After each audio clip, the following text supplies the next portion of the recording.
Don't mind. হ্যাঁ, senior সাথে ফাইজলামি করো। এবার 2 মিনিট কান ধরে এক পায়ে দাঁড়াও, না হলে কপালে দুঃখ আছে। কি আর করবে, যেভাবে ধমকাইছি না করে পার পাইব। বেচারীরা কান ধরে এক পায়ে দাঁড়াইছে, আর কি আমারে র্যাগিং দিতে গিয়ে নিজেরাই র্যাগিংয়ের শিকার। প্রথম দিনই এন্টারটেইনমেন্ট, তারপর হারামি কিছু বন্ধুদের খুঁজতে লাগি। ও হ্যাঁ, আমি একাই এই ভার্সিটিতে ভর্তি হই নাই, আমার আরো 3টা ফ্রেন্ডও ভর্তি হয়েছে। তাদের নাম হলো জনি, রাসেল আর তানভীর। তানভীরকে ফোন দিলাম, ওই হারামি কোথায় তোরা? আমরা তো ক্যান্টিনে। শালা, আমি কি ক্যান্টিন কোথায় জানি? আমারে নিয়ে যা, আমি অফিস রুমের সামনে আছি।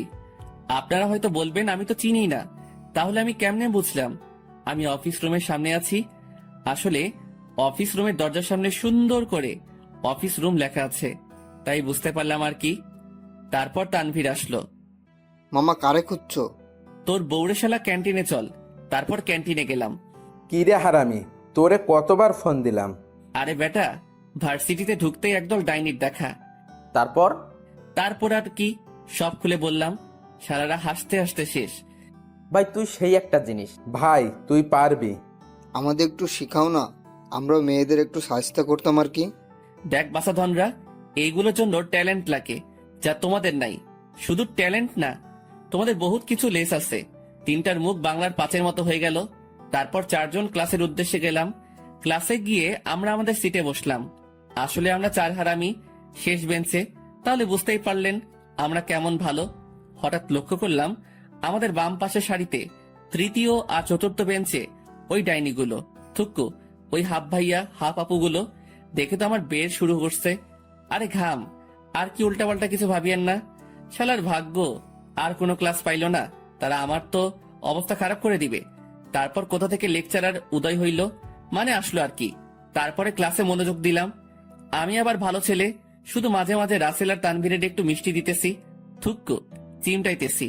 এমন সময় খেয়াল করলাম ওই ডাইনিগুলো আমার দিকে লাল চোখ করে রোমান্টিক ভাবে তাকাই আছে। আমার তো পরান যায় যায়। আসলে যেভাবে তাকাইছে, আমি না, যে কেউ ভয় পাবে। স্যার ক্লাস শেষ করে চলে গেছে।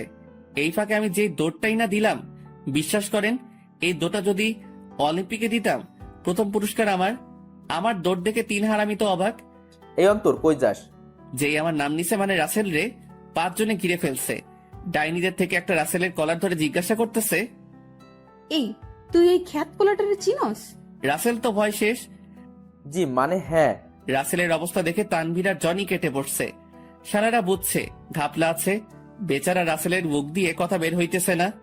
আসলে আপু ওই হারামি আমার টাকা মারছে, টাকার জন্য আটকাইয়া রাখছিলাম, সুযোগ বুঝে পালাইছে শালা। আপু আমার 4000 টাকা মারি দিছে। আল্লাহ গো, হালায় আমার টাকা পার্টি করে আর আমি নাকি টাকা মারছি? ওরে হারামি, তুই বউয়ের ঝাঁটার বাড়ি খাই মরবি। ইভা, পোলাটারে সন্দেহ হইতেছে, তার কথাবার্তা ঠিক লাগতেছে না। আর এইদিকে মুই এক দৌড়ে ক্যাম্পাসের পিছনে দেখি জনি আর তানভীর। কিরে রাসেল কই? শালারে গরিলা বাহিনী ধরছে। ওহ, নামটা তো সুন্দর। আরে রাখ, তোর নাম আগে এটা বল। ওই মাইয়াগুলো তোর পিছনে লাগছে কেন? সকালের ঘটনা ভুলে গেলি? শালা, তোর লাগে আমরা সবসময় ফাঁসি। এখন কি করবি? হারামিরে তো বাঁচাতেই হইব। Wait, idea. কি? তাহলে শোন। তারপর আমরা 3 জন সেখানে গেলাম। যাওয়ার পর জনি আর তানভীর আমাকে ধরে রাসেলের কাছে নিয়ে যায়। ভাই মালটারে ধরছি, এই নেন। ভাই, পোলাটারে উদম কেলাইছি, দেখেন মুখ দিয়ে রক্ত বেরোচ্ছে। এইদিকে ইভা আর তার বান্ধবীরা দেখে তো ভয় শেষ, কারণ ইভা রাসেলের কলার ধরছে আর জনি তানভীর রাসেলের ভাই ডাকতেছে। ওরা বুঝছে এ তো কোনো গ্যাং এর কেউ। আসলে হারামিরে কোনো গ্যাংয়ে নিলে নিজের গ্যাংরে ফাঁসাই দিব। এত হাবাসে, শালা আবার সেই লেভেলের হারামিও। এই মায়েরা এখানে কি? হ্যাঁ, যাও এখান থেকে। আর খবরদার এই ঘটনা কাউকে বললে তোমাদের কপালে দুঃখ আছে। যাও এখান থেকে। এইদিকে তানভীর যেভাবে ধমকাইছি, সবগুলোর তো হালুয়ার টাইট, তারা ভয় চলে যায়। আর এইদিকে আমরা হাসাহাসি করতেছি। রাসেল আমারে কেলাইছে। হারামি তুই আমার বিপদে রাখে ভাগছোস। যেভাবে ওই মাইয়া কলার ধরছে, আমার তো পরান যায় যায় অবস্থা হয়ে গেছে। শালা তারপরে বাঁচাইছেটাকে? যাই হোক, আইডিয়া কাজ করেছে। আগে এটা বল, তোর ঠোঁটে রক্ত কেন? মামা ভালো করে দেখ, রক্ত নাকি অন্য কিছু। আসলে রক্ত না, ক্যান্টিন থেকে 3 টাকার একটা সস নিয়ে কাজে লাগাইছি। ওরে বাটপার! সবাই হাসতে হাসতে আমার মুখে লাগানো সস আঙুল দিয়ে খাইতেছি আর বের হইতেছি। এমন সময় সামনে দেখে তো আমি অবাক, কারণ সামনে ইভা, উর্মি আর তাদের বান্ধবীরা দাঁড়ায় আছে কিছু ডান্ডা নিয়ে। আমরা চারজন তো থ হয়ে আছি। অধিচালকের গলার দড়ি। আপনি মনে করছেন আপনাদেরকে আমরা ভয় পাইছি আর চলে গেছি, কিন্তু বাহিরে আসতেই আপনাদের হাসাহাসি আমাদের সবকিছু বুঝাই দিছে। তো সিনিয়র ভাইয়া, আমরা আপনার সেবা করতে আসছি। ইফ ইউ ডোন্ট মাইন্ড, আমরা কি আমাদের সেবা চালু করতে পারি? কি গুন্ডি মেরে বাবা, আমার মতো নিরীহ পোলারে মারার প্ল্যান করতেছে। জনি, পিছনে দেখি একটাও নাই, তিনটা আগেই পালাইছে। শালা হারামি বাচ্চা, আগে পালাইলি, একবারও সিগন্যাল দিলি না। এখন কি করি? আল্লাহ রশি ফালাও, না হলে বুদ্ধি দাও। মারেন, আপনারা আর বাদ যাবেন কেন? আমি তো শুধু মাইট খাওয়ার জন্য জন্মাইছি। বাসায় আম্মু মারে আর বাহিরে আপনারা মারবেন, অসুবিধা নাই, দেন শুরু করেন। ইমোশনাল অত্যাচার করার চেষ্টা করতেছি, দেখি কাজ হয় নাকি। সবাই মারে মানে কি? আসলে আমি ছোট থাকতে আম্মু আমাদের ছেড়ে চলে যায়, পরে আব্বু আর একটা বিয়ে করে, যার জন্য নতুন আম্মু আমারে দেখতে পারে না, খালি মারে। আসলে ইহা একটা ডাহা মিশা কথা। আমার আব্বু কোনো দ্বিতীয় বিয়ে করে নাই, না আম্মু আমাদের ছেড়ে গেছে। যান বাঁচানো ফরজ, তাই একটু আর কি, তাই একটু সবার সাথে মজা করে ঘুরে বেড়াই, হাসি খুশি থাকার জন্য। আচ্ছা যা, ছেড়ে দিলাম তোকে।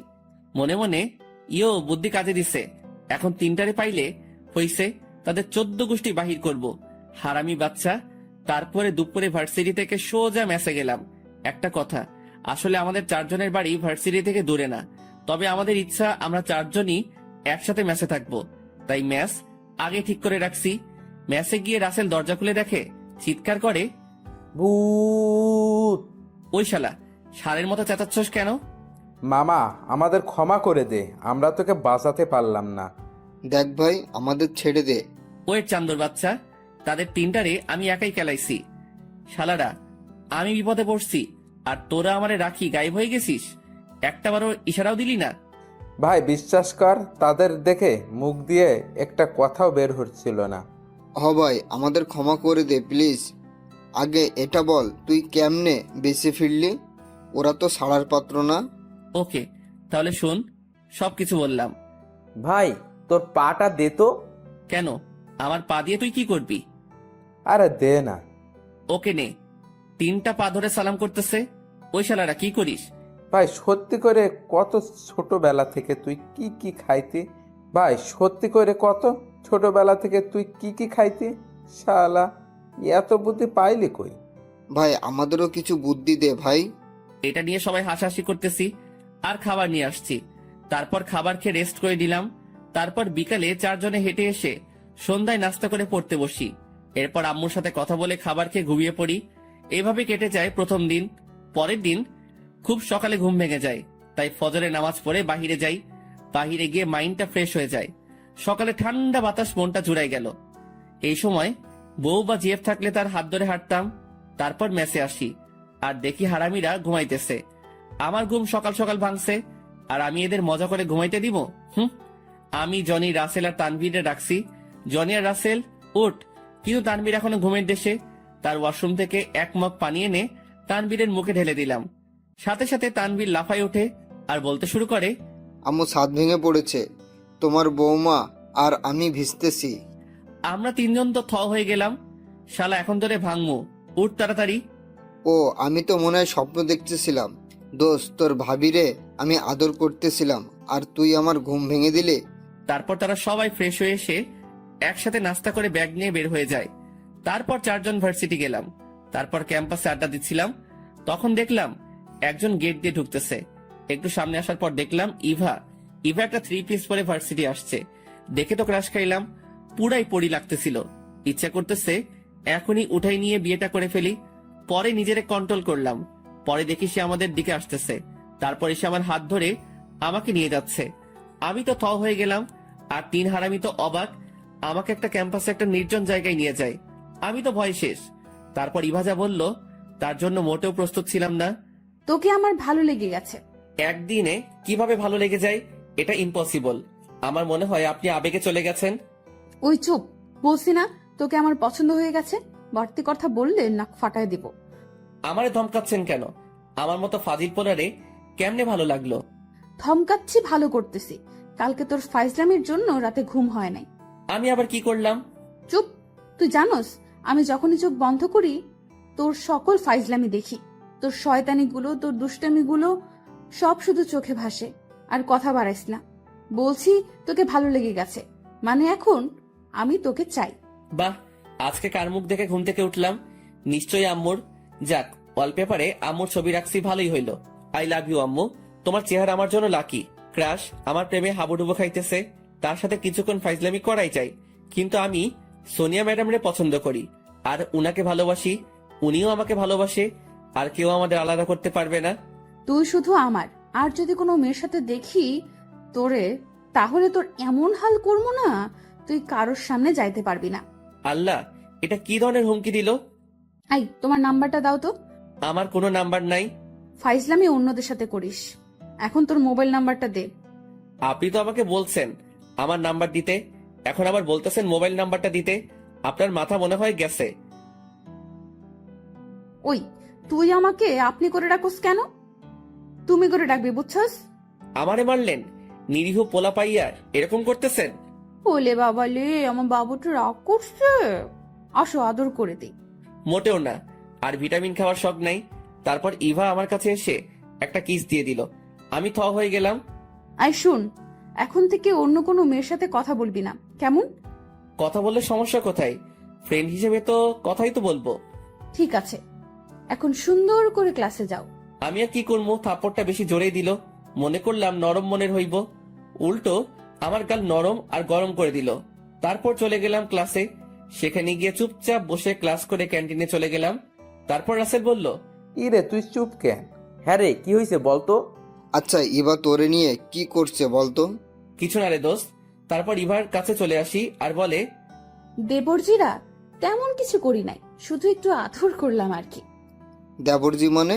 আরে অন্তর তোমাদের ভাইয়ার মতো হয়, আর সে তোমার ইয়ে হয়, তাই তোমরা আমার দেবর না। অন্তর, একটু সাইডে আসবি? "আ, আ, আ, আ, আমি হ্যাঁ তুই। আমি নির্ঘাত গেছি। তারপর তিনটা আমারে এক করে নিয়ে ইচ্ছে মতো আদর করে আর বলে, এত বড় কাম করলি, একবারও বললি না? শালা বললেই কি নিয়ে যাইতাম নাকি? তুই মনে হয় আমাদের বন্ধু ভাবস না। আরে আজব, তোরা তো আমার ভিটামিন দিয়ে দিলি আগে, জিজ্ঞাসা করলে কি হইতো? তাহলে শোন, সব কাহিনী সব বললাম তাদের। মামা তোর ট্যালেন্টের জন্য মেয়ে তোরে পাঠানোর চেষ্টা করে, শালা বলছি আমাদের একটু শিখা। বাদ দে, এখন ট্রিট দিবি।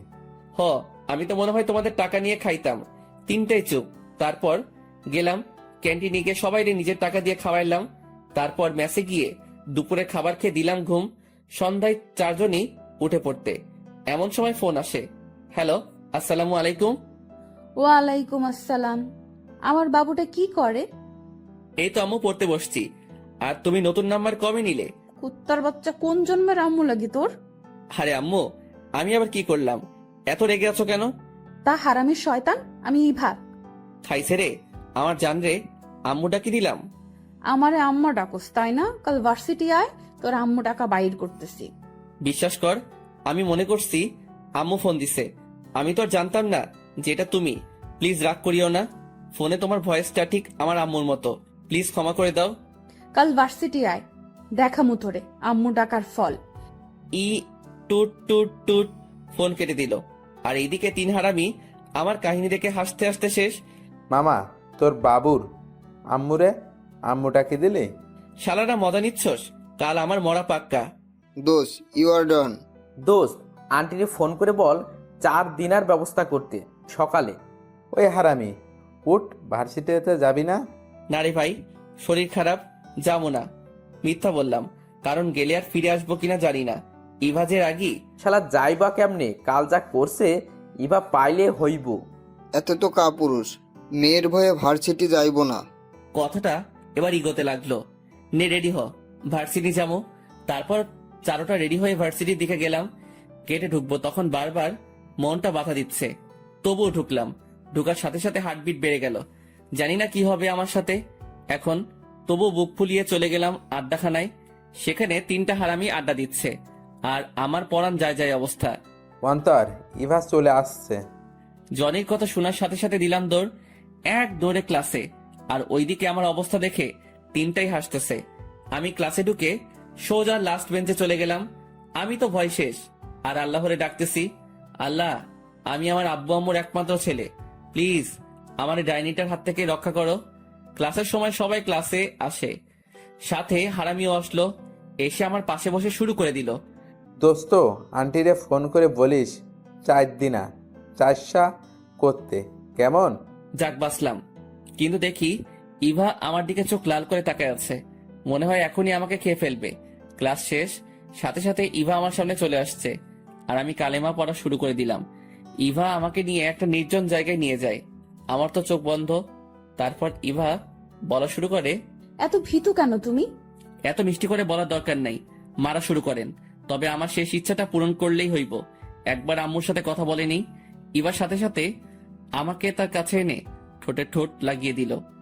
আমি তো তোমাকে কিছু করতে চাইলেও তুমি করতে পারবা না, বুঝছো? মানে আমি বেঁচে গেছি? আল্লাহ থ্যাংক ইউ বাঁচানোর জন্য। এখন চলো, ফুচকা খাবো। আমি ফুচকা খাই না, তবুও চলো। গেলাম তার সাথে ফুচকা স্টলে। গিয়ে সে ফুচকা অর্ডার করে ফুচকা আসে, আর সে খাওয়া শুরু করেছে। সে খাইতেছে আর আমি তাকে দেখতেছি। সত্যি তাকে এই অবস্থায় দেখলে যে কেউ তার প্রেমে পড়বে, এতটা মায়াবী চেহারা তার। এভাবে কি দেখো? তোমাকে একবারে বাচ্চার মতো লাগতেছে। এভাবে দেখতেছো যে পেটে অসুখ করবে না তো? আমাকে খাওয়াই দাও। দেখি হা করো। তারপর সে আমাকে ফুচকা খাওয়াই দিল। হঠাৎ খেয়াল করলাম ইভার ঠিক পিছন বরাবর কয়েকটা ছেলে একটা মেয়ে টিচ করতেছে। তারপর আমি ইভাকে বললাম, ইভা এখানে বসে ফুচকা খাও, আমি একটু আসতেছি। কোথায় যাবা তুমি? বিল না দেওয়ার ধান্দা, তাই না? আরে সত্যি আমি বিল দিব, তুমি বসো। আচ্ছা যাও, তাড়াতাড়ি আসবা। ভাইয়ারা আপনারা ওনাকে ডিস্টার্ব করতেছেন কেন? ওই এখান থেকে যা, না হলে পস্তাবি। ভাই আপনারা ওনাকে বিরক্ত করিয়েন না। তোরে বলছি না এখান থেকে যেতে? যা বলতেছি, পরে পস্তাবি কিন্তু। ঠিক আছে, দেখি কে বস্তায়। তারপর শুরু করে দিলাম। উদুম কেলানি সবগুলো মাটিতে পড়ে আছে। একজন বলতেছে, তুই আমাদের মারছস, আমাদেরকে তুই হয়তো জানোস না, আমরা সাকিব ভাইয়ের লোক, কাল সাকিবের নিয়ে ভার্সিটিতে চলে আসিস। তোকে ছাড়বো না। বলে পোলাগুলো চলে গেল। তারপর আমি আপুকে বললাম, আপু আপনার নাম কি, কোথায় থাকেন? আমার নাম মিথিলা, আর আমি সামনের গলিতে প্রথম বাড়িটাই থাকি। ওয়েট, আপনি খান হিলালের মিথিলা নাম তো? মিয়া আপনার লাইগা বেচারা এফবি দুনিয়া কাঁপাই ফেলতেছে, আর আপনি কিনা এখানে? আপনার জন্য বেচারা কান্না করতে করতে গান গায়। বেচারা পোলাটারে এভাবে কষ্ট দিয়ে আপনি কিভাবে শান্তিতে আছেন? তাড়াতাড়ি তার কাছে যান, সে অনেক পপুলার সিঙ্গার, এর গানে রেকর্ড করছে আপনার জন্য। আপনার জন্য আমার পছন্দের গানটারেও ছাড়ে নাই। মিয়া আপনারে তো পুলিশে দেওয়া উচিত। আরে কি টাইপের ছেলে তুমি, আমারে এইভাবে অপমান করতেছো? অপমানের কি দেখলেন? বেচারা আপনার জন্য এফবিতে পচে মরতেছে। দাঁড়ান, আমি এখনই হেলালের নক দিতেছি। বলে ফোনটা হাতে নিলাম। পরে দেখি সে গায়েব। তারে আমি বাঁচাইলাম, একটা থ্যাংক ইউ দিল না। এই জন্য সবাই বলে ভালোর যুগ নাই। তারপর ইভার কাছে গেলাম। এতক্ষণ কই ছিলা? আরে আরে বলিও না। তারপর বললাম কাহিনী, শুধু টিজের কথা বলছি, বাকিটা বললে আমার কপাল খারাপ আছে।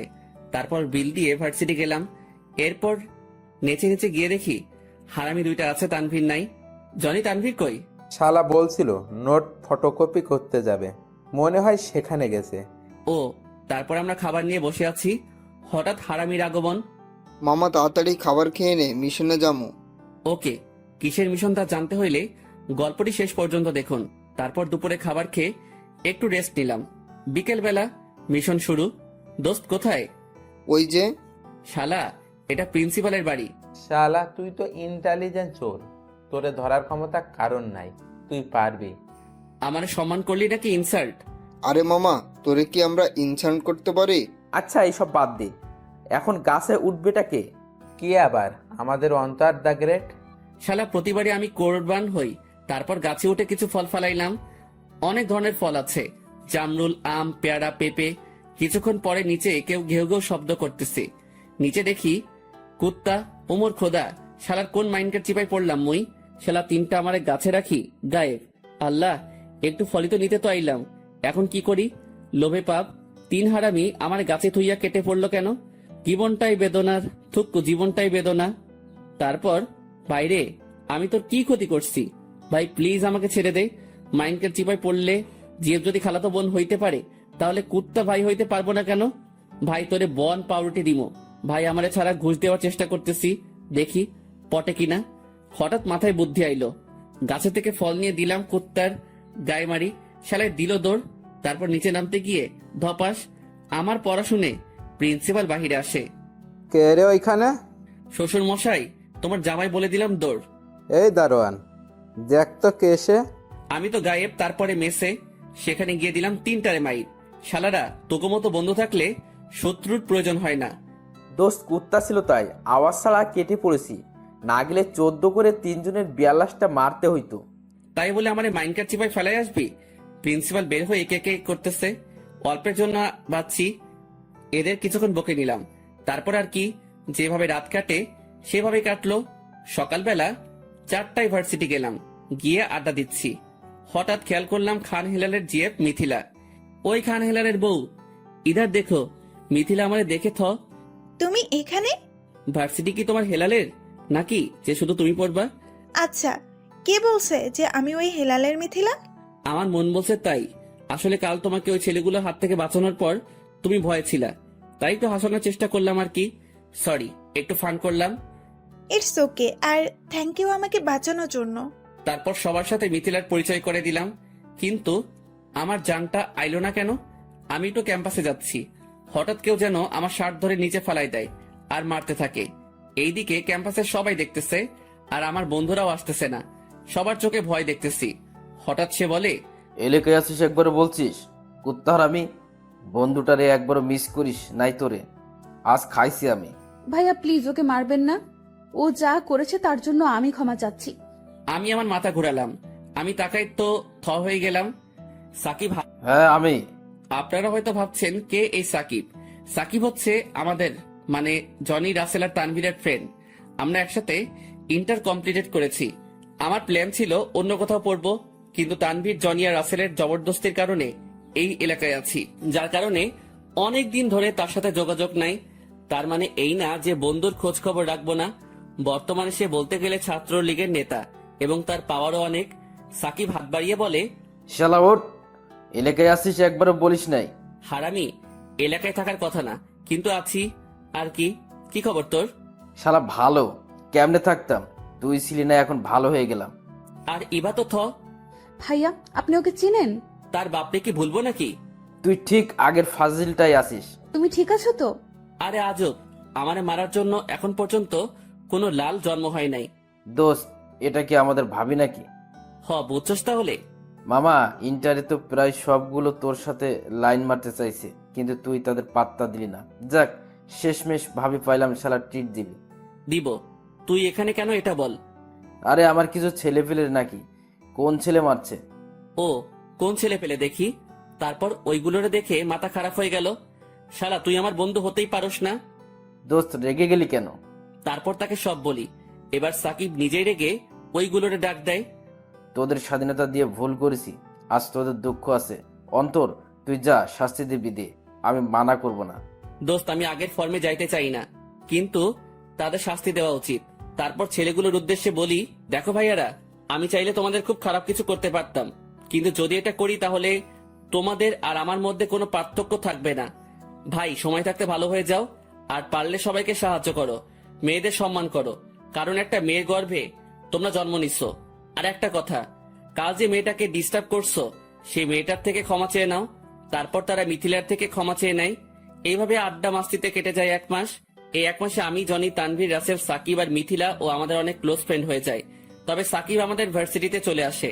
সে মিথিলাকে পছন্দ করে আর আমরা সাহায্য করি প্রপোজ করার জন্য। মিথিলাও অ্যাকসেপ্ট করে ফেলে, কারণ সে সাকিবের ব্যবহার দেখে মুগ্ধ। শুধু মিথিলা না, ভার্সিটির সবাইও। ক্লাস শেষ করে আড্ডা দিচ্ছি, এমন সময় প্রিন্সিপালের পিয়ে আসে। অন্তর, তোকে প্রিন্সিপাল ডাকতেছে। পিয়ের সাথে আমার ভালো খাতির আছে। শালার টাকলেটা আমার কেন ডাকতেছে? ওই তুমি প্রিন্সিপাল স্যারকে টাকলেয়া বললে কেন? আরে আজব, তারে বলছি বলে তুমি খেপতেছো কেন? তুমি ওনাকে এভাবে বলতে পারো না। আচ্ছা বাদ। আমি গেলাম, তারপর প্রিন্সিপালের রুমে গেলাম। স্যার, আসতে পারি? হ্যাঁ আসো। সেখানে গিয়ে দেখে একজন মহিলা আর একজন পুরুষ বসে আছে। আমি চেহারা দেখতে পারছি না। স্যার, আমাকে কেন ডাকছেন? তোকে সান না, আমি ডাকছি। আমি লোকটার দিকে তাকিয়ে অবাক হয়ে গেলাম। আব্বু? হ্যাঁ, যারা প্রিন্সিপাল স্যারের রুমে আছে তারা আমার আম্মু আব্বু। ফাজিল পোলা, তুই আর কত কোকাম করবি? আগে এটা বলো, তোমরা এখানে কেন? সাদাত, এটা তোর ছেলে? হ্যাঁ রে বন্ধু, এটা আমাদের অন্তর, ফাজিল দা গ্রেট, পাক্কা 2 নম্বরই।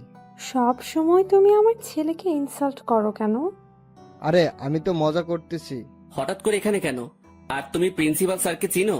হ্যাঁ রে, প্রিন্সিপাল স্যার আমার স্কুল অ্যান্ড কলেজ ফ্রেন্ড। আমি থ হয়ে গেলাম। এখন যদি স্যার আমার সবকিছু বলে দেয় তাহলে আমি শেষ। বহুত কুকাম প্রিন্সিপাল স্যার জানে। শালার কার অভিশাপে এই ভার্সিটি আইলাম। মনে মনে বললাম, কি ভাবতেছিস?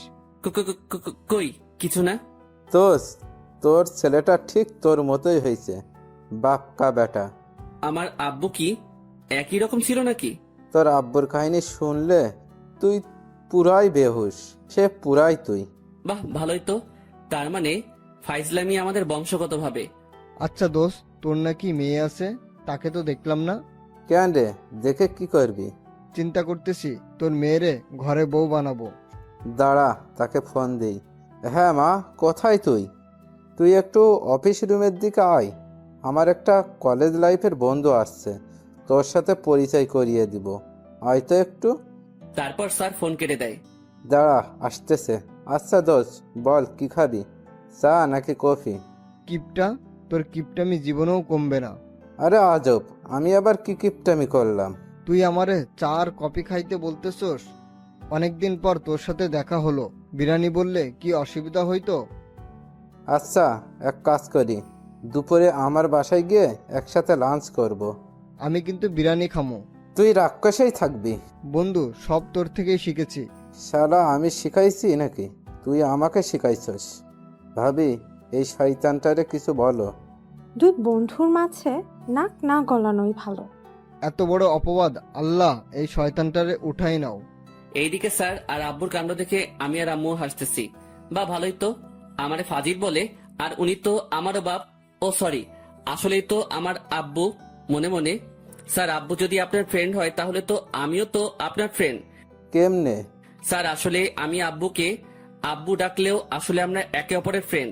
আর আব্বু যদি আপনার ফ্রেন্ড হয় তাহলে তো আমিও আপনার ফ্রেন্ড। আর তাছাড়াও একজন টিচার তো একজন স্টুডেন্টের ফ্রেন্ড।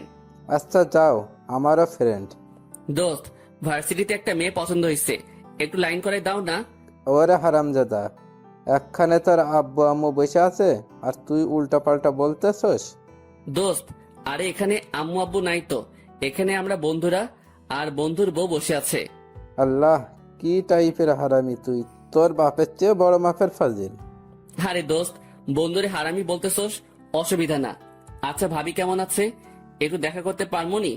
সাদাত ভাই আমার, এতেরে থামতে ক, না হলে হার্ট অ্যাটাক করমু। অন্তর্বাব, এবার থাম, না হলে বেচারা উপরে উঠে যাইব।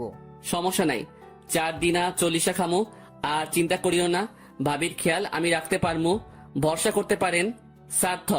আর আম্মু আব্বু হাসতেছে। তারপর দরজায় কেউ আসে, আমি বসে আছি, তার ভয়েসটা আমার চেনা চেনা লাগতেছে কেন। তারপর মেয়েটার দিকে তাকালাম, তাকিয়ে তো আমি শক, কারণ মেয়েটা আর কেউ না, ইভা। এই জন্যই আমি যখনই প্রিন্সিপাল স্যারকে কিছু বললে তার গায়ে লাগতো, সেমনি আমারে 1 মাস ধরে বলেই না। তোরে তো আমি টাইট দিমু মনে মনে। ইভামা, এটা হচ্ছে আমার বন্ধু সাদাত হোসেন, আর ইনি হচ্ছে তার স্ত্রী। আর এই যে ছেলেটা দেখছো না, সে হচ্ছে তাদের ছিল অন্তর। হ্যালো। হাই। তোরে হাই পরে দেখামো, তুই একবার বাহিরে চল। তারপর ইভা আমার আম্মু আব্বুকে সালাম দেয়। ইভামা, এখন কি ক্লাস করবি নাকি বাড়ি যাবি? না, ক্লাস করব না। কেন বাবা, কোনো কাজ আছে? না মানে, ওদের নিয়ে বাড়ি যাব, তাই চাচ্ছি তোকে নিয়ে যাব। আচ্ছা বাবা, চলো তাহলে। তারপর তাদের বাসায় গেলাম। ইভা, এনাগের গেস্ট রুমে নিয়ে যা। আচ্ছা বাবা। আর অন্তর, তুই আমার সাথে আয়। আচ্ছা স্যার। তারপর আম্মু আব্বুকে গেস্ট রুমে নিয়ে যাই, আর অন্যদিকে স্যার আমাকে অন্য একটা রুম দেয়। বাহ, আসতে না আসতেই জামাই আদর শুরু। তারপর ফ্রেশ হয়ে নিলাম এবং স্যার ডাক দেয় খাবার খাওয়ার জন্য। সেখানে গিয়ে টেবিলে বসলাম। সেখানে স্যার আর আব্বু শুরু করে দিছে। আমরা সবাই খাবার খাইতেছি, আর এইদিকে আব্বু স্যার শুরু করে দিছে প্লেট নিয়ে লড়াই। বেশি খাস না, না হলে আরো মোটা হয়ে যাইবি। খাইতেই কই দিতেছস, যা খাইতে নি তুই সব সবার করে দিচ্ছিস। ওইদিকে স্যার আব্বু আর এইদিকে ইভা আমার টেবিলের নিচে দিয়ে পায়ে লাথি দিচ্ছে। বিরিয়ানিটা খাইতেই দিচ্ছে না। আমার পাটা আমার চেয়ারের দুই পাশে দুইটা নিয়ে রাখলাম। ইভা এবার আমারে লাথি দিতে গিয়ে আন্টি মানে ইভার আম্মুকে লাথি দিয়ে দেয়। আউস! আল্লাহ, কাকে মারতে গিয়ে কাকে মেরে দিলাম। ইভা, তোমার পা দুলাচ্ছ কেন? পা স্থির রাখো। সরি আম্মু। খাওয়ার সময় দুষ্টুমি কিসের? চুপচাপ খাবার খাও। বড় হয়েও ছোটদের মতো ব্যবহার করতেছো। বেচারি ইভা বিরিয়ানির সাথে বকা খাইলো। একটা মাস ধরে মেয়েটারে বলছি কই থাকো, একটু বাড়িটা দেখাও না। উনি আমাকে বলে না, আবার দেখাবেও না। সুদে আসলে সব শোধ করমু। কতই না গলিতে গলিতে ঘুরছিলাম। আমি এত কষ্ট কারে কমু। দুঃখে আমার বুকটা ফাইটটা চাই। তোর উল্টাপাল্টা কিছু ভাবিয়েন না, আমার কলিজা ফাইটটা চাই। তারপর খাবার শেষ করে রুমে গেলাম। আমি উল্টো হয়ে খাটে শুয়ে গেলাম। হঠাৎ দরজার আওয়াজ শুনলাম। পরে মনে করছি অন্য রুমের দরজার আওয়াজ। আমি উল্টা হয়ে শুয়ে আছি। তখন কেউ একজন আমার উপর চড়ে বসে আমার ডান হাত মোচড় দেয়। আমার বুঝতে বাকি রইল না এটা ইভা। আমি আম্মুর বকা খাচ্ছি আর তুমি হাসতেছো, তাই না? আন্টি ঠিকই তো বলছে। আর আমাকে লাঠি দিচ্ছিল কেন? আমার জিনিস কি আমি যা মন চায় করব, তোমাকে বলতে হবে? হাতে খুব ব্যথা পাইতেছি। সাথে সাথে ইভা আমাকে ছেড়ে দেয়। আর আমি ঘুরেই আমার দিকে টান দিয়ে আমার বুকের উপর ইভাকে ফেলাই দেই। ইভা আমার বুকের উপর শুয়ে আছে। আমরা একে অপরকে এক দৃষ্টিতে দেখে আছি। সত্যি ইভার চেহারাটা খুব সুন্দর আর মায়াবী। তার ঠোঁটগুলো আমাকে বেশি আকর্ষিত করতেছে। নিজেকে কন্ট্রোল করতে পারলাম না, তাই আমি আমার ঠোঁট মিলিয়ে দিলাম ইভার ঠোঁটের সাথে। সেও রেসপন্স দিচ্ছে। 2 মিনিট পর একে অপরকে ছেড়ে দিলাম আর দুজনে হাঁপাচ্ছি। তারপর আমি শুরু করে দিলাম, এটা তুমি কি করলা? আমাকে কিস করে দিলা। এখন আমার কি হবে? কে আমাকে বিয়ে করবে? ও হ্যালো, তুমি কিস করছো আর আমিও রেসপন্স দিছি, সেটা বলতে পারো। আর কি বললা? তুমি কে? তোমাকে বিয়ে করবে? কেউ তোমার দিকে চোখ দিল না, তার চোখ তুলে নেব। আর আমি তোমাকে বিয়ে করব, আর কেউ না। কিন্তু আমি তো সোনিয়া ম্যাডামরে ভালোবাসি। বল ইভা, আমি তোমাকে ভালোবাসি। ইভা, আমি সোনিয়া ম্যাডামরে ভালোবাসি। তোর সোনিয়া ম্যাডামের গুষ্টি কিলাই। বলে আমার গলা ছেড়ে আমার বুকে কিল ঘুষি মারা শুরু করে দিচ্ছে। আমি সহ্য করতে না পেরে তাকে শক্ত করে জড়িয়ে ধরি। তুই শুধু আমার আর কারো না, বুঝছস? আর একবার সোনিয়া ম্যাডাম করবি, আমল হাল করবো না, সোজা চান্দে চলে যাবি। তাহলে তো ভালোই। আমি সর্বপ্রথম বাংলাদেশি হব যে চাঁদে গেছে। সেই একটা ফিলিংস হবে। সবাই আমার সাথে ছবি তুলবে, আমার অটোগ্রাফ চাইবে। সব সময় ফাইজলামি করো তুমি। বাহ, ভালোই তো, দুই শয়তান একত্রে হয়ে গেলে। স্যার সাবধান, আমি শয়তান না, আমি ফাজিল। শয়তান বলে আমাকে ইনসাল্ট করবেন না। যাক, নিজের মুখেই স্বীকার করলো। তারপর নাস্তা করে আমি রেডি হচ্ছি ম্যাচে যাওয়ার জন্য। অন্তর, কিরে কই যাস? স্যার আসলে ম্যাচে চলে যাব, তাই রেডি হচ্ছি। আজ মেসে যেতে হবে না, আজ এখানে থাকবি। কিন্তু কোনো কিন্তু না, তুই যদি আমার বন্ধু ভাবিস তাহলে কথা রাখবি, আর যদি চলে যাস তাহলে আর কথা বলবো না। বাস স্যার, ব্ল্যাকমেইল তো শিখে গেলেন। ঠিক আছে, আমি তানভীরকে ফোন করে দিলাম। তারপর সবার সাথে আড্ডা। আসলে স্যার আর তার পরিবার অনেক ফ্রেন্ডলি। আর এবার কথাই বা কি বলবো, সুযোগ পাইলেই হইছে। মেয়েটা আমাকে অনেক ভালোবাসে। রাতের খাবারের সময় হয়। আর এক কাহিনী, আমি খাবার খাচ্ছি, স্যার এবার কথা বলতে শুরু করছে। আমার বাস দেওয়া শুরু। ভার্সিটিতে অনেক কুকাম করছি, সব ফাঁস করে দেয়। সবাই হাসাহাসি করতেছে। আচ্ছা অন্তর, তুই না বলছিলি তুই কারে জানি পছন্দ করছস? আমারে বল, আমি লাইন করাই দিই। স্যার যদি বলি আপনার মেয়ে, তাহলে কি লাইন করাই দিবেন? খাইদাই কাজ নাই আমার, তোর মতো ফাজিলের আমার মেয়ে দিমু। আপনি দেওয়া লাগবো না, আমি নিয়ে ভাইগা যামু। সবাই হাসতেছে। খাওয়া শেষ করে চলে গেলাম রুমে গিয়ে কিছুক্ষণ এফবিতে ফাইজলামি করে তারপরে দিলাম ঘুম। সকালে ফজরের নামাজের জন্য অ্যালার্ম দেওয়া ছিল, তাই অ্যালার্ম শুনে ঘুমটা ভেঙে যায়। যখনই উঠতে যাব হঠাৎ খেয়াল করলাম আমার বুকে ভারী কিছু অনুভব করতেছি। আমি তো দেখে শখ, ইভা আমার বুকের উপর শুয়ে আমাকে জড়িয়ে ধরে ঘুমিয়ে আছে। আমি ইভাকে মুগ্ধ নয়নে দেখতেছি। আসলে তার চেহারাটা দেখার মতো। পরে মনে পড়ছে আমি তো বিয়েই করি নাই, তাই তাকে সরাতে যাব। হঠাৎ তার ঘুমটা ভেঙে যায় আর উঠে আমাকে বলা শুরু করে, আমাকে সরাতেছিলে কেন? আমি অনেক কষ্ট করে ঘুমু ঘুমু অবস্থায় এখানে আসছি। প্রথমত তোমার আর আমার বিয়ে হয় নাই, একটা মেয়ে একটা ছেলে বিয়ে ছাড়া একসাথে থাকা উচিত না। আর দ্বিতীয়ত আমি নামাজ পড়তে যাব, তাই আচ্ছা, আগে নামাজ পড়ে আসো, পরে কথা হবে। আমি চলে গেলাম নামাজ পড়তে। নামাজ পড়ে এসে দেখি ইভা ঘুমাইতেছে, তাই আর ডিস্টার্ব করি নাই। তাই খাটের অন্য পাশে গিয়ে বসে বসে এফবি চালাচ্ছি। হঠাৎ ইভা আমাকে টান মেরে খাটে শোয়াই দেয়, আর সে আমার উপরে শুয়ে পড়ে। এই কি করো? কেউ দেখলে খারাপ ভাববে তো? কেউ দেখবে না, দরজার লক করো নাই। না। ইভা উঠে গিয়ে দরজা লক করে আবার আমাকে জড়িয়ে ধরে শুয়ে পড়ে। আরে সবাই দেখতেছে তো? কে দেখতেছে? আরে পাঠক পাঠিকারা দেখতেছে। পাঠক পাঠিকারা, দয়া করে চোখ অন্যদিকে নিন, এইদিকে না তাকিয়ে অন্যদিকে নজর দিন। তারপর আমাকে ধরে ঘুম। আমি বা কি করব? কতবার বলছি শুনেই নাই, সাথে আমিও ঘুমিয়ে যাই। যখন ঘুম ভাঙে তখন 7:30 বাজে। আমি একটু নড়তেই এবার ঘুমটা ভেঙে যায়। সাথে সাথে আমি চোখ বন্ধ করে ফেলি। ইভা উঠে আমার কপালে পাপ্পি দিয়ে চলে যায়। হঠাৎ ইভা এসে ডাকাডাকি শুরু করে দেয়। তার ডাকাডাকিতে আমি উঠে যাই আর গিয়ে ফ্রেশ হয়ে আসি। তারপর নাস্তার জন্য টেবিলে যাই। যেহেতু আজ শুক্রবার, তাই আমার আজ কাজ নাই। টেবিলে যেতে না যেতেই, অন্তর, আজ তুই আর ইভা বাইরে ঘুরে আয়। ঠিক আছে স্যার, আপনি যা বলেন। মনে মনে, বাহ, এটা তো বেগটা চাইতেই বৃষ্টি। তারপর নাস্তা করে ইভাকে নিয়ে বের হই। অনেকক্ষণ ঘোরাঘুরি করে ইভাদের বাড়িতে আসি। আব্বু, আমি একটু মেসে যাব, আমি নামাজের জন্য পাঞ্জাবি আনবো। আমিও যাব। আচ্ছা, ইভাকে নিয়ে যা। এটা কি জন্য? আমার মন চাইছে তাই দিলাম। তাই আমিও একটা লাল শাড়ি ইভার জন্য নেই। তুমি এটা কেন কিনলে? Return gift. তারপর চলে গেলাম ইভাদের বাড়িতে। দুপুরে নামাজ পড়ে খাবার খেয়ে নেই। অন্তর, আজকে আমাদের সাথে বাড়ি যাবি আর কয়েকদিন থাকবি। আরে পরে যাব। আজকেই যাবি? তাদের জবরদস্তিতে রাজি হয়ে গেলাম। ইভা আর তার পরিবার থেকে বিদায় নিয়ে আমাদের বাড়িতে চলে গেলাম। ইভাদের আমাদের বাড়িতে আসতে বলছে, কিন্তু তারা বলছে পরে একদিন যাবে। পরের দিন সকালবেলা আমার প্রচুর জ্বর আর মাথা ব্যথা। কি রে বাবা, ভার্সিটি যাবি না? বলে আমার কপালে হাত দেয়। কি রে, তোর তো প্রচুর জ্বর, আজ তোকে ভার্সিটি যেতে হবে না। বলে আব্বুকে ডাক দেয়। আমার শরীরে প্রচুর ব্যথা, তাই নড়াচড়া করতে পারতেছি না। তাই চোখটা বন্ধ করে ফেলি। আর কখন ঘুম চলে আসে আমি নিজেও জানি না। চোখ খুলে আমি অবাক হয়ে যাই, কারণ ইভা আমার মাথায় হাত বুলিয়ে দিচ্ছে। তার চেয়ে বড় অবাক করা বিষয় হলো, এখানে শুধু ইভা না, সাকিব, মিথিলা, রাসেল, তানভীর, জনি আর প্রিন্সিপাল স্যারও আছে। স্যার, আপনারা এখানে কেন? হারামজাদা, আজ ভার্সিটি ননভেজ হয়ে আছে, তুই নাই, তাই তোর বাসায় কল দিয়ে পরে শুনি তোর এই অবস্থা। তারপর তোর ফ্রেন্ডের নিয়ে আসি, তখনই ইভার সাথে দেখা আর সব বলি, এবং ইভাও আসে আমাদের সাথে। শালা, এত কেয়ারলেস কেন তুই? হারামি, তুই ছাড়া ভার্সিটি ভালো লাগে? ভাই, হঠাৎ এই অবস্থা কেন? আমিও জানি না, সকালে উঠে দেখি এই অবস্থা। শালা রেস্ট নে তুই, আমরা গেলাম, সাবধানে থাকিস, আর কিছু লাগলে কল দিস। ওকে। বন্ধুরা চলে যায়। স্যার আর ইভাই আছে আমার কাছে। দেখলি বান্দ্রামির ফল?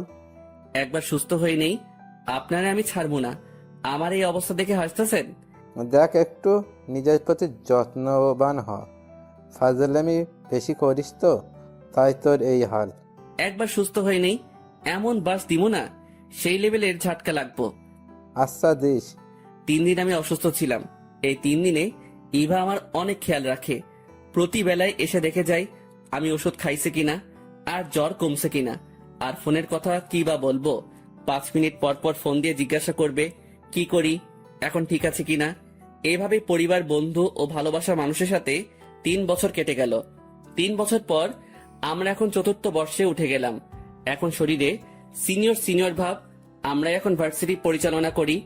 সবাই বসে আড্ডা দিচ্ছি, শুধু একজন নাই, আর সে হইল ইভা। আমার কলিজাটা আসতেছে না কেন?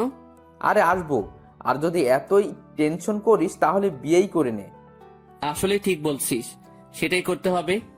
হঠাৎ ইভা আসে, এসে আমাকে জড়িয়ে ধরে হাউমাউ করে কান্না শুরু করে দেয়। আরে আজব তো, এমন ভাবে কান্না করতেছে কেন? এই ইভা, এভাবে কান্না করতেছো কেন? ইভা কান্না করেই যাচ্ছে। আরে কান্না করতেছো কেন বলো?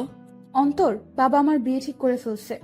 কথাটা শোনার সাথে সাথে আমার মাথায় আকাশ ভেঙে পড়লো। এই কথাটা শুনে আমার মনে হলো কি আমার শরীর থেকে আত্মা টেনে বের করে ফেলছে। কি বলতেছো এইসব তুমি? হ্যাঁ, বাবা আমার বিয়ে ঠিক করে ফেলছে। আমি বাবাকে মানা করছি, তারপরও সে কথা শুনে নাই। অন্তর, আমি তোমাকে ছাড়া বাঁচতে পারবো না। বলে আমাকে জড়িয়ে ধরে কান্না শুরু করে দেয়। আমার চোখ দিয়ে অঝরে পানি পড়তেছে। আমি ভাবতে পারতেছি না আমি ইভাকে হারিয়ে ফেলবো। এইভাবে হার মানলে চলবে না, কিছু একটা করতে হবে। আমি ইভাকে হারাতে পারবো না। আমি কেন? কেউ তার ভালোবাসার মানুষকে হারাতে চায় না। ইভা, তুমি ছেলেটার ছবি দেখছো? না, দেখি নাই, তবে বাবা আমাকে একটা খাম দিছে, যেটা ওর ছবি আর ওর বাবা মায়ের নাম্বার আছে। খামটা আমাকে দাও। তারপর খামটা আমাকে দেয়। তারপর ইভার সাথে কিছুক্ষণ সময় কাটিয়ে ইভাকে বাড়ি পাঠিয়ে দেই, আর আমিও বাড়ি চলে যাই। গিয়ে ব্যাগটা খাটে ফেলে বালিশে মাথা লুকিয়ে কান্না করতেছি। আর এইদিকে আম্মু খাবার খাওয়ার জন্য ডাকছে, কিন্তু মানা করে দেই। কান্না করতে করতে ঘুমিয়ে পড়ি। বিকালে ঘুম থেকে উঠে ফ্রেশ হয়ে নেই। তারপর মাথায় একটা বুদ্ধি আসে, খামটা নিয়ে বেরিয়ে পড়ি। তারপর একজনকে ফোন দেই। হ্যালো তাইফ, কোথায় তুই? এই আছি। কেন রে দোস্ত? একটু পার্কে আয়। ও, আসতেছি। আপনারা হয়তো ভাবছেন তাইফ কে? সে হলো এই এলাকার মাস্তান, আর আমার সাথে তার ভালো সম্পর্ক আছে। তাকে কেন ডাকছি সেটা বুঝতে পারবেন। তাইফ আসছে। দোস্ত বল, কেন ডাকছিস? এই খামে একজনের ছবি আছে। তোর কাজ হলো এই হারামজাদারে কিডন্যাপ করতে হবে। ওকে আগে এটা বল, একে কেন কিডন্যাপ করতে হবে? তারপর তাইফকে সব বলি। দোস্ত, তুই আমাকে তোর ভাইয়ের মর্যাদা দিয়েছিস। এই ভাই তোর ভালোবাসার জন্য সবকিছু করতে পারে। আমি আমার লোকজনদের খামটা দিয়ে সবকিছু বুঝিয়ে দিব, তবে কখন কাজটা করতে হবে সেটা তোকে ফোনে বলে দিব। ওকে, তুই যেটা বলস। থ্যাঙ্কস, তুই আমার অনেক উপকার করলি। থ্যাঙ্কস দিয়ে পর করে দিলি? আরে ভাই চল, আমরা নাস্তা করবো। তারপর একসাথে নাস্তা করে বাসায় চলে যাই। তারপর রুমে গিয়ে, মিস্টার প্রিন্সিপাল, তুমি মনে করছো এই অন্তর শুধু ফাজিল, কিন্তু তুমি এটা জানো না এই ফাজিল কত ডেঞ্জারাস। আমার এই রূপ দেখার জন্য রেডি থাকো। Get ready for to see my devil form. তারপর রাতের খাবার খেয়ে ঘুমিয়ে পড়ি। সকালবেলা ঘুম ভাঙে আম্মু ডাকাডাকিতে। আম্মু ডাকতেছো কেন? আরে, আজ ইভাতে বাড়িতে যেতে হবে তো। কেন? আরে, আজ ইভার বিয়ে, তোর প্রিন্সিপাল স্যার যেতে বলছে। উঠ তাড়াতাড়ি। আম্মুর কথাটা শুনে মনে হলো কেউ আমার কলিজায় তলোয়ার ঢুকাই দিছে। সাথে সাথে আমি ফোনটা চেক করি, দেখি 342টা মিস কল। আমি কল ব্যাক করি, আর ইভা রিসিভ করে কান্না করতে করতে বলতেছে, অন্তর, বাবা আজকে বিয়ের অ্যারেঞ্জমেন্ট করছে, প্লিজ কিছু করো, না হলে আমি আত্মহত্যা করতে বাধ্য হব। আরে পাগলি, আগে আমার কথা শোনো, তারপর সব বলি। আচ্ছা, কিন্তু আমি এই বিয়ে কিছুতেই করতে পারবো না। যদি এটা কাজ না করে তাহলে আমরা পালায়ে যাব। আচ্ছা ঠিক আছে। তারপর তাইফকে ফোন করে বলে দেই সে সব ঠিক করে রাখছে। ইভাদের বাড়ির সামনে লোক রেডি, এখন শুধু ওই হারামজাদারে পাইলেই হইব। তারপর নাস্তা করে রেডি হচ্ছে, এমন সময় আম্মু এসে একটা পাঞ্জাবি দেয় আর বলে, এই পাঞ্জাবিটা পর। বিয়ে কি আমার যে আমি পাঞ্জাবি পরবো? আরে বাবা, পাঞ্জাবি পরলে তোকে অনেক সুন্দর লাগে, তাই পাঞ্জাবিটা পর। আম্মু তোমরা যাও, আমার একটা কাজ আছে, কাজ শেষ করে ইভাদের বাড়িতে যাব। আচ্ছা। তারপর তারা চলে গেল। আর এইদিকে তাইবকে বলে দেই লোকরা যাতে রেডি থাকে। আম্মুর যাওয়ার 15 মিনিট পর বাড়ি থেকে বের হই। যখনই ইভাদের বাড়িতে ঢুকতে যাব, কোন হারামজাদা আমার মুখে রুমাল দিয়ে দেয়, আর আমি বেহুশ। যখন হুশ আসে তখন আমি একটা চেয়ারে বাঁধা। কোন জানোয়ারের বাচ্চা আমারে আনছে, এমনি মাথা খারাপ। তারপর আমারে কে কিডন্যাপ করলো? আমি আনছি তোকে। কেন আনছিস? আরে দাঁড়া, আগে বসকে ফোন দি। বেটা কই? শালা তোর নানির পুটকি। বস আমাকে আর আমি বসকে দেখে তাইফ। দোস্ত, তার মানে ইবার সাথে আমার বিয়ে? সালা, খাম চেক করলে কি হতো? আরে আজব, আমি কি জানতাম এটা তাদের ফাইজলামি ছিল। আর কতক্ষণ এভাবে থাকবো? শালা আমার দড়িগুলো খোল। তারপর দড়ি খুলে আমি আর তাই ইবাদের বাড়িতে গেলাম। ঢুকতে না ঢুকতেই, বাহ, তোর কি ট্যালেন্ট! নিজেরে নিজেই কিডন্যাপ করাইলি? তুই তো ওয়ার্ল্ড রেকর্ড করছিস, তোর নাম গিনিস বুকে যাইব। সবাই হাসতেছে। আর এইদিকে আমার মেজাজ 440 হয়ে আছে। আমি আর ইভা কত টেনশনে ছিলাম, আর আমাদের মতো নিরীহ মানুষ দুইটার সাথে এমন করতে পারলে। আইসে নিরীহ, তলে তলে টেম্পু চালাইবে আর ধরা খাইলে মামাতো বোন। তোদের কাহিনী আমরা আগেই ধরে ফেলেছি। আরো কর, লুকাই লুকাই লুতুপুতু প্রেম। তোমরা জানলা কিভাবে?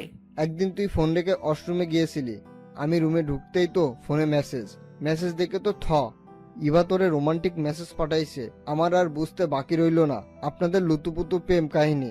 তারপর তোর প্রিন্সিপাল স্যার মিলে প্ল্যান করি, আর বাকি কাহিনী তো দেখলি। এখন কথাই বলবি নাকি বিয়েটা করবি? আচ্ছা, তার আগে ইভাকে সব বলো, না হলে উল্টাপাল্টা কিছু করে বসবে। তারপর ইভাকে সব বলে আর আমাদের বিয়েটা হয়ে যায়। তারপর বউ নিয়ে বাড়িতে। আমার বন্ধুরা জানলে আমি শেষ। থাক, তাদের বোঝাই বলতে হবে। পরিস্থিতির শিকার।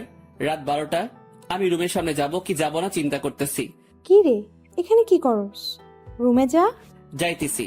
তারপর রুমে যাই। রুমে গিয়ে দেখি ম্যাডাম ঘোমটা মেলে বসে আছে। আমাকে দেখে খাট থেকে নেমে আসতেছে। মনে করছি সালাম করবে, তাই পা এগিয়ে দিলাম। এতক্ষণ কইছিলাম। তোমার সতীনের সাথে প্রেম করতেছিলাম। বাসরাতে জামাইয়ের পা ধরে সালাম করে আর তুমি আমার গাল লাল করে দিলা। আচ্ছা বাদ দাও, ওযু আছে? হ্যাঁ। তাহলে নামাজ পড়ে নেই। তারপর 2 রাকাত নফল নামাজ পড়ে খাটের দিকে যাইতে ইভা আমারে ধাক্কা মেরে ফেলাই দিয়ে আমার উপরে চড়ে বসে। এতদিন বলছিলা বিয়ে ছাড়া কোনো ছেলে মেয়ে একত্রে থাকতে পারবে না, আর ছাড়ছি না। তুমি কি মনে করছো আমি কি বাংলা সিনেমার ডায়লগ মারবো? ছেড়ে দে শয়তানি, তুই আমার দেহ পাবি কিন্তু মন পাবি না। যদি এই ধরনের ডায়লগ আশা করে থাকেন তাহলে আপনি ভুল বলে আমার দিকে টান দিয়ে একত্রে করে দিলাম দুজনের ঠোঁট। 2 মিনিট পর ইভা আমাকে ছাড়িয়ে বলতে থাকে, আমি আরো একটা ফাজিল চাই। কেন আমাকে দিয়ে হয় না? তুমি সবাইকে জ্বালাইছস, এখন সে আসলে তোমাকে জ্বালাবে, তাই আমি আরো একটা তুমি চাই। ডাইরেক্ট বলে দাও তোমারে খুন করব। আমার মতো আর একটা আসলে তো আমি উপরওয়ালার কাছে যেতে হবে। ওই যেটা বলছি সেটা শুনবে। জি ম্যাডাম বলে কাছে টেনে নিলাম। তারপর আর কি, বাকিটা ইতিহাস।